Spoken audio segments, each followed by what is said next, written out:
Welcome back to my craft room. This is Susan. Today I'm going to be recording these pictures of this little girl in our lives and her little bunny. And I brought my camera when we were visiting her and shot these pictures. So here we go. Let's roll that intro and let's get started.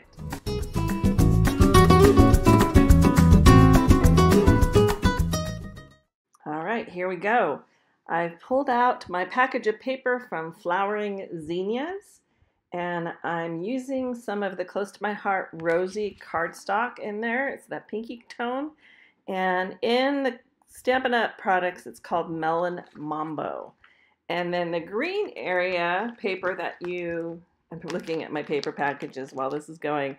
The green paper is coming from Dandy Designs paper, which again is a huge collection of paper I'm loving.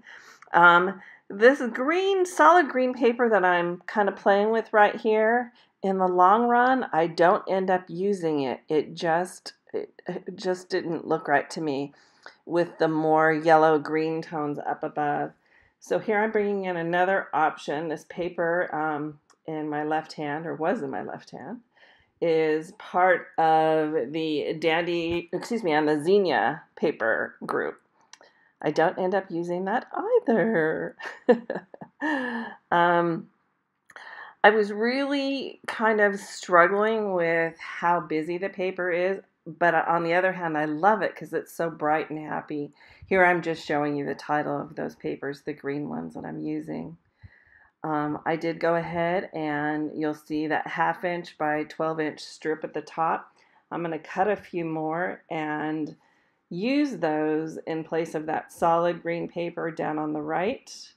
And then I'm going to bring in some more over on the left-hand side. So they're 1/2 inch strips by 12 inch. And it ends up looking much, much better. And my eye is just happier. There's just not as much distracting your eye with this paper. And what I loved about the Zinnia paper is on the bottom of the paper, the flowers are facing towards the center. Then if you turn it around, you have another option on the side where then if you're looking at a full sheet, the papers are pointing down. So I was able to just cut that in half and use it on both sides of the paper. So I spread out one sheet across 2-page layout. So here you'll see me bring back in those strips and take out that pine paper. Pine is the color of that paper. And here I'm just trying to get the layout right before I glue this all down. And there we go. While I'm fiddling around with this, I wanted to let you all know about the sale that's going on right now with Stampin' Up.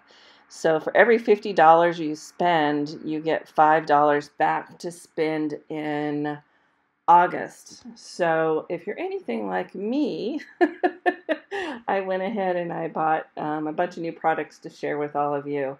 So they should be here very soon. I'll do an unboxing for you all to see, but it really is a good thing. So, and I should probably put up a hostess code too. Let me work that out and I'll put that right here. I'll share it at the bottom of the screen. You know what? I'll actually just put it in the description of this video. I'll put the hostess code for July. And if you're spending over $150, don't use that. And that way you can get the hostess credit yourself. And just so you know, we've been told by Stampin' Up that the whole hostess program will be changing anytime soon. So I've tried not to get too much into that because I don't want to get everyone used to it. But it's going to be changing here soon. So, on the Zinnia paper, I'm realizing that one of the papers is taller than the other. So you saw me cut that down just a little. And here we go. We've got everything taped down. I'm bringing back in my pictures of this little cutie patootie. And here she's looking straight forward, so I feel like I can use it on the left page. And same with the little 3x4 photo to the left of that. She's looking straight forward. Here she's looking down at Mr. Bunny. And here, she's so darn cute. She's looking back over her left-hand shoulder. Even though she's looking towards me, she's kind of leaning towards the left, and that's why I chose to put that picture there. And these are the stamp sets that I'm going to be using. They are all from Close to My Heart and unfortunately no longer available. And by the way, keep looking for my new website that'll be coming out, and I'm posting all of my old Stampin' Up sets that I'm wanting to resell that I've kind of used a lot, or I'd never used at all actually on some of them. They'll be coming up for sale on my website, and I'm hoping by the end of this week, or next week, excuse me, today's Friday. So here I'm pulling out an old sticker set, and some of these titles and things worked really, really well. I should say it's a sticker set from Close to My Heart. And I thought that this green tone worked beautifully with the paper from Stampin' Up.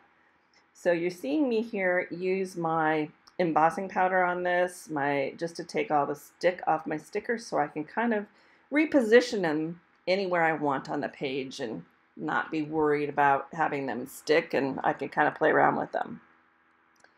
And I think I end up using all of these, all of the ones I've pulled off. Excuse me.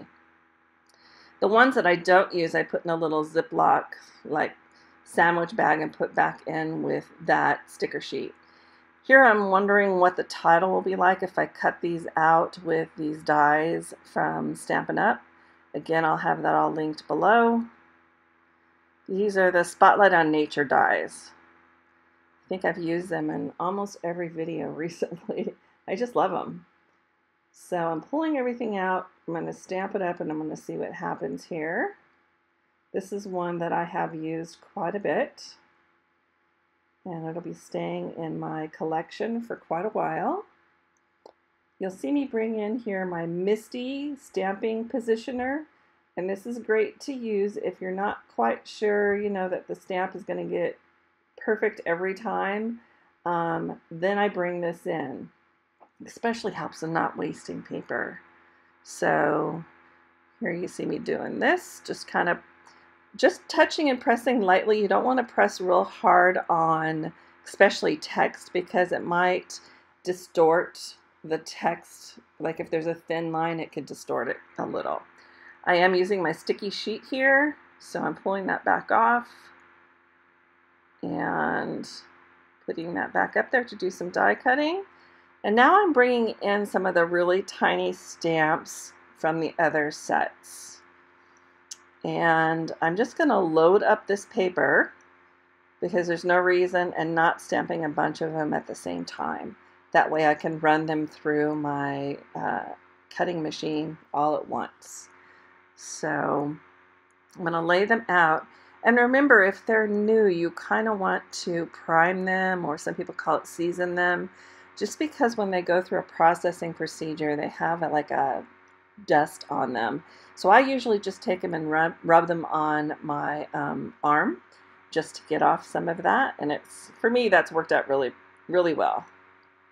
So we look so there. If you'll notice, up on the family stamp at the top, I had some remainders of a baby wipe in there that I didn't notice from when I was cleaning off the stamp before.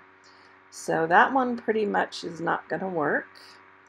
I could stamp it again, most certainly. I took my little tool there to try and get that off of the stamp. I don't end up using that. So this one flower that's right under the word family, you'll see I'll stamp it one more time. And I'm going to end up using 3 of those on my layout.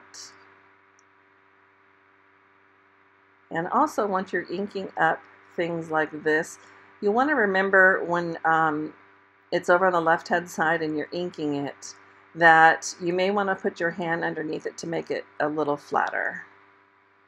It didn't need it on this, but if you're often getting like one side of your stamps stamping right and the other isn't, sometimes you want to put something that levels out that lid where everything's stuck to make it flat.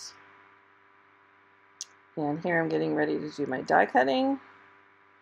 When you have these flowers and you're cutting them out, sometimes it's hard to know which way the die goes, so I will often just sit there and just kind of keep turning it a little at a time until you find just the right way it goes. Here I've brought in some circles that I've cut out of the Nature Spotlight dies, and one in royal, one in that rosy color. You'll see where I'm putting down the stickers that I brought off the sticker sheet, and I've decided to use those pink flowers that I stamped, and I stamped those also in the flamingo ink on white daisy paper. And I'm going to layer some of them up there. I used some of my 3D tape, 3D foam tape. And we're going to finish this section up. And then over on the right hand side, you will see that I found 3 little word titles that just fit perfect for these photos. And I'm not thinking it's going to need a whole lot more. I think I may bring in 1 thing or 2. We'll have to see there. You hear that little jingle jangle? That's my husband out on the lawn. He's our ring doorbell went off. He's out watering the lawn for me. Okay, so we're going to bring in my T-square and make sure that I've got these titles as straight as I can. And again, I like to use these reverse tweezers to keep my hands out of the way. That way y'all can see what's going on. I leave just a slight border of that rosy paper on the right. And then we've got this one going on. I can't remember what these little title words say. And the happy one I can read from when I'm doing this voiceover, but I don't know what it says on the bottom. So in the still photos, which will come up right after this, you'll be able to see that. Hey, thanks for joining me today, and stick around for these still shots, and I appreciate you joining my video. We'll talk with you soon. Bye-bye.